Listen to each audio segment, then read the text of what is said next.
listening to the Naked Bible Podcast. To support this podcast, go to www.nakedbibleblog.com. Welcome back to the Naked Bible Podcast. In the last podcast episode, we continued our series on studying the Bible in light of its various types of literature, its literary genres. We're going to continue that effort in this episode and shift gears into the New Testament. I'll be quoting from a couple of scholarly journal articles in this episode, and so I've placed the references for those articles on the podcast website, www.nakedbiblepodcast.com, under the Bibliography and Resources tab by episode. I want to look today at two familiar episodes in the life of Jesus. The incident where he walks on the water and his disciples think they are seeing a ghost, and his appearances to the disciples after his resurrection. It may sound surprising, but the ancient world of which the New Testament was part actually had many stories about ghosts and what scholars call post-mortem appearances of the dead. As such, these sorts of stories, as scholars have collected and studied them, form genres.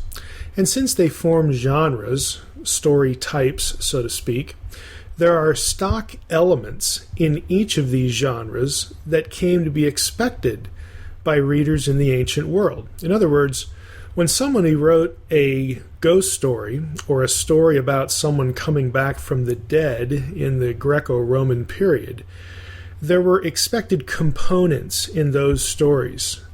There was a way you wrote one if you were an effective writer and communicator. Now, taking all that into consideration, New Testament scholars look at how the New Testament writers both utilized and subverted these genres and their elements in their attempts to communicate what it was they experienced and believed about Jesus. You've probably heard preachers or Christian apologists claim that the New Testament stories about Jesus' resurrection and his miracles are unique.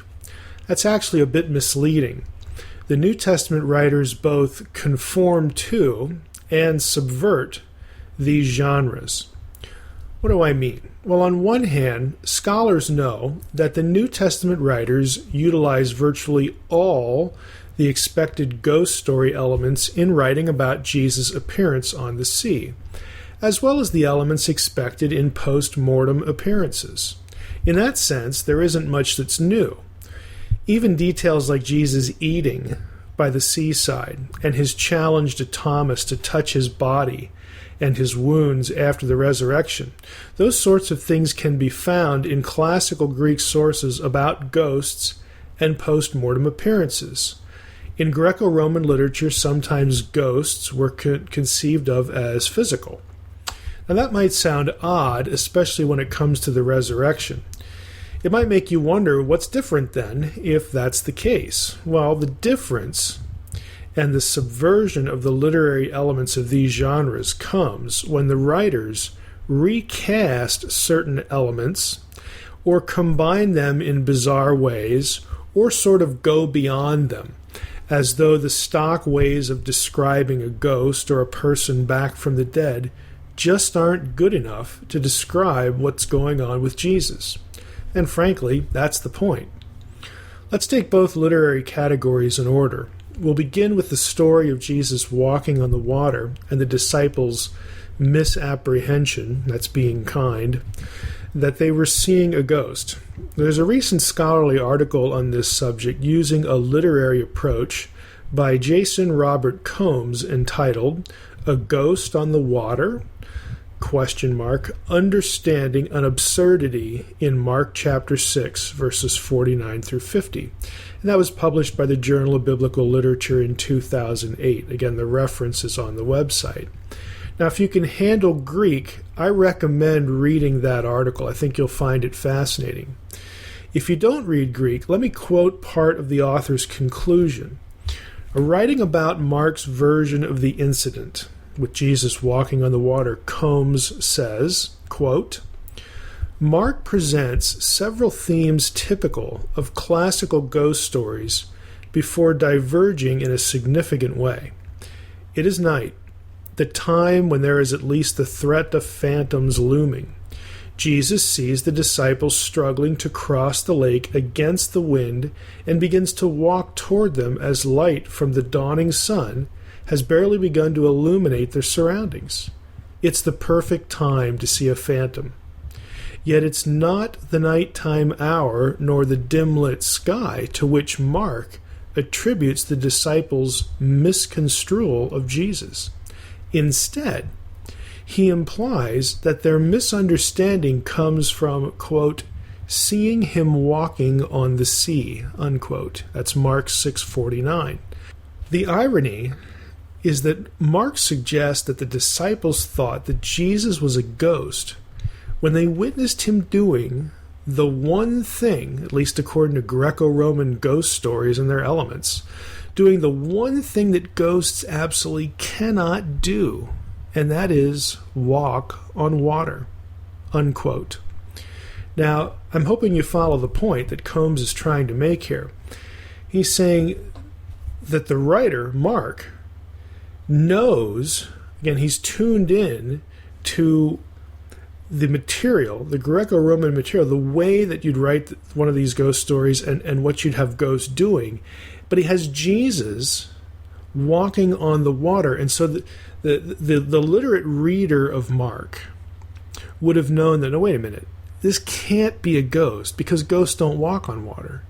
That's just not what ghosts do in ghost stories. But again, the disciples come out sort of clueless. Let me continue with what Combs says. Quote again, the Jewish and Greco-Roman audience familiar with the sort of ghost stories recounted above in this article would have been particularly dumbfounded by the disciples' misunderstanding. If, in addition to that, one considers the research of Professor Yarbrough Collins, who's a New Testament scholar, then the disciples' misunderstanding becomes even more shocking. Professor Collins, as noted previously, reviews a wealth of Greco-Roman sources that describe divine men and gods walking on water. With so many prominent accounts, Mark's audience would have certainly understood Jesus' water walk in terms of divine manifestation, and yet the disciples in Mark do not. Unquote. Now again, here's the point Combs is trying to make. Anyone familiar with the literature, the literary elements of a ghost story, would have known that Mark was not describing a ghost. He was describing a god, some divine figure. Mark cast the disciples as basically spiritually clueless or blind to something that should have been obvious. One more quote. Combs adds, quote, in Mark, the disciples' insistence on believing the absurd seems to emphasize to the extreme their failure to believe in Jesus. This is exactly what Mark records.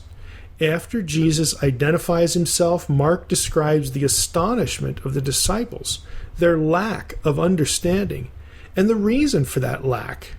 Their hearts were hardened. That's Mark 6:51 and 52.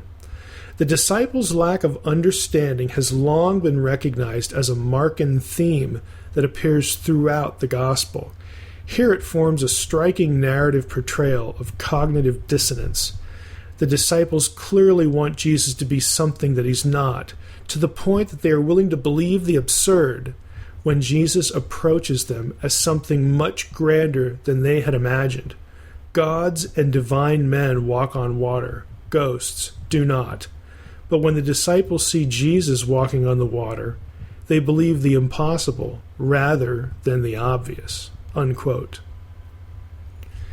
When it comes to the post-mortem resurrection accounts, shifting gears now to this other material about Jesus, another scholar, Deborah Thompson Prince, has produced an important literary study of how post-mortem appearances are described in classical Greek literature. Her article is entitled The Ghost, quote-unquote, of Jesus, Luke 24 in light of ancient narratives of post-mortem apparitions. That was published in the Journal for the Study of the New Testament in 2007. I'll quote from her work as we continue, but listeners should know again that I've posted 2 images of 2 appendixes at the end of her article. The appendixes list out the characteristics of post-mortem apparition appearances in Greco-Roman literature and how the gospel writers apply and subvert them in their descriptions about Jesus. So after you're done listening here, I invite you to go up and take a look at that. Now, back to Prince's article, focusing specifically as she does on Luke 24. After a thorough investigation of the elements of post-mortem appearances in Greek literature, Prince writes this, quote, "I submit that the method at work in Luke 24 is an attempt to disorient the reader in order to reconfigure the traditions known to the author and the reader in light of the disciples' extraordinary experience of the resurrected Jesus. After all, Luke can only describe Jesus' post-resurrection appearances with the vocabulary and literary models he has at his disposal. But what if these are deemed inadequate for his purpose, and no one type of apparition is thought sufficient to represent what the disciples had experienced? In this case, Luke would be left with insufficient language and models. If, however, all possible models are incorporated, thereby displaying the breadth and magnitude of Jesus' resurrected presence, while at the same time the limitations of each model are highlighted, then the author is able to work within the parameters of the literary and cultural expectations of the audience to express a phenomenon that surpasses those expectations." Unquote.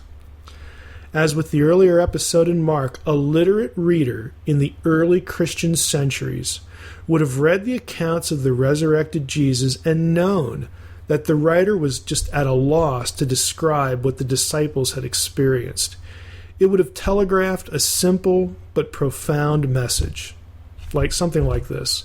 Hey, we'll do the best we can to describe this, but all the ways you and I are used to thinking about a return from the dead, they just don't cut it. This is beyond anything we can adequately express.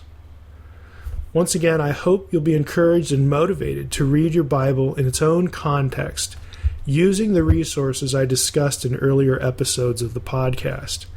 You can find this sort of material. You just have to know where to look.